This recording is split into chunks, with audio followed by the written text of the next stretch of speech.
हवन करते समय सामग्री बाहर गिर जाए तो उसका क्या करें? क्या है हवन कुंड बनाने का नियम? वैदिक और तांत्रिक हवन कुंड में क्या होता है अंतर?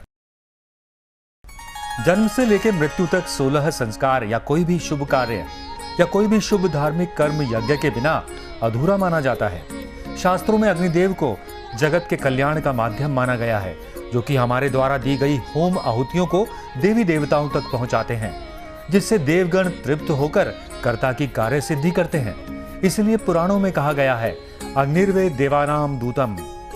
हवन 2 प्रकार के होते हैं, वैदिक तथा तांत्रिक। आप हवन वैदिक कराएं या तांत्रिक, दोनों प्रकार के हवन को कराने के लिए हवन कुंड की वेदी और भूमि का निर्माण करना अनिवार्य होता है। शास्त्रों के अनुसार वेदी और कुंड हवन के द्वारा निमंत्रित देवी देवताओं की तथा कुंड की सज्जा की रक्षा करते हैं, इसलिए इन्हें मंडल भी कहा जाता है। शास्त्रों में हवन कुंड के बनाने का विधान बताया गया है। आइए जानते हैं क्या है वो विधान। हवन कुंड के 3 सीढ़ियां होती हैं, जिन्हें मेखला कहा जाता है।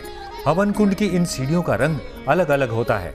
ऐसा माना जाता है कि हवन कुंड की इन 3 सीढ़ियों में 3 देवता निवास करते हैं। हवन कुंड की सबसे पहली सीढ़ी का रंग सफेद होता है।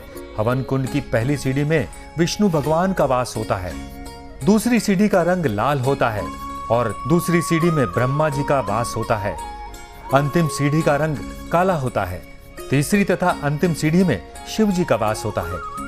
हवन करने के लिए उत्तम भूमि को चुनना बहुत ही आवश्यक होता है। हवन के लिए सबसे उत्तम भूमि नदी के किनारे की, मंदिर की, संगम की, किसी उद्यान या पर्वत के गुरुग्रह और ईशान में बने हवन कुंड की मानी जाती है।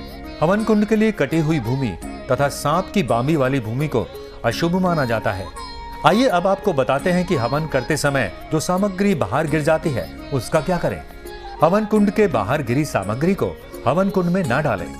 आमतौर पर जब हवन किया जाता है तो हवन में हवन सामग्री या आहुति डालते समय कुछ सामग्री नीचे गिर जाती है, जिसे कुछ लोग हवन पूरा होने के बाद उठाकर हवन कुंड में डाल देते हैं। ऐसा करना वर्जित माना जाता है। हवन कुंड की ऊपर की सीढ़ी पर हवन सामग्री गिर जाए तो उसे आप हवन कुंड में दोबारा डाल सकते हैं। इसके अलावा दोनों सीढ़ियों पर गिरी हुई हवन सामग्री वरुण देवता का हिस्सा होती है, इसलिए इस सामग्री को उन्हें ही अर्पित कर देना चाहिए। आइए अब जानते हैं तांत्रिक हवन कुंड के बारे में। वैदिक हवन कुंड के अलावा तांत्रिक हवन कुंड में भी कुछ यंत्रों का उपयोग किया जाता है। तांत्रिक हवन कुंड के लिए आमतौर पर त्रिकोण कुंड का उपयोग किया जाता है। आइए जानते हैं हवन कुंड कितने प्रकार के होते हैं और क्या है हवन के नियम। हवन कुंड के प्रकार। हवन कुंड कई प्रकार के होते हैं, जैसे कुछ हवन कुंड वृत्ताकार के होते हैं तो कुछ वर्गाकार अर्थात चौरस होते हैं। कुछ हवन कुंडों का आकार त्रिकोण तथा अष्टकोण भी होता है। इसलिए हवन कुंड को तैयार करते समय केवल सुंदरता का ही ध्यान न रखें, बल्कि कुंड बनवाने वालों से कुंड शास्त्रों के अनुसार तैयार करवाना चाहिए। आइए आपको बताते हैं कि क्या है हवन करने के लाभ। हवन करने से हमारे शरीर के सभी रोग नष्ट हो जाते हैं। हवन करने से आसपास का वातावरण शुद्ध हो जाता है। हवन तापनाशक भी होता है। हवन करने से आसपास के वातावरण में ऑक्सीजन की मात्रा बढ़ जाती है। आइए अब जानते हैं हवन से संबंधित कुछ आवश्यक बातें जो आपको ध्यान रखनी चाहिए। मुंह से फूंक मारकर, कपड़े या अन्य किसी वस्तु से धोख देकर हवन कुंड में अग्नि प्रज्वलित करना तथा जलती हुई हवन सामग्री को हिलाना डुलाना या छेड़ना नहीं चाहिए। हवन कुंड में प्रज्वलित हो रही अग्नि शिखा वाला भाग ही अग्नि देवता का मुख कहलाता है। इस भाग पर ही आहुति करने से सर्व कार्य की सिद्धि होती है। अन्यथा कम जलने वाला भाग नेत्र, यहाँ आहुति डालने पर अंधापन, धुआं वाला भाग नासिका, यहाँ आहुति डालने से मानसिक कष्ट होते हैं। आज की वीडियो में हमने आपको हवन से जुड़ी कुछ महत्वपूर्ण बातें बताई।